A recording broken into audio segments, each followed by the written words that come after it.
Contact করছে ভাই। ভাই তোমার ভাই শুন, আমাকে মারার জন্য কেউ কন্ট্যাক্ট করেনি, বুঝতে পারছস?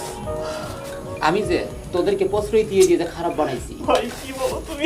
যখন আমি বুঝতে পারি যে আসলেই তোদের খারাপ আমি বানাইছি, তখন আসলে এই প্রায়শ্চিত্ত নিজের মধ্যে আনার জন্য আমি নিজেই সেই কন্ট্যাক্ট করছি যে আমাকে মারুক। কারণ কি কারণে জানো? হ্যাঁ, দেশে দেশে যেন এরকম যেন কোনো গার্ডিয়ান না থাকে যে তার সন্তান কিংবা ভাই ছোটদের খারাপ কাজে প্রশ্রয় দেওয়ার জন্য। আমি দিছি, দিয়ে তোদের জন্য কত খারাপ বানাইছি এটা আমি বুঝতে পারছি যখন, তখনই এই অবস্থা। ভাই তুমি আমাদের মাফ করে দাও ভাই।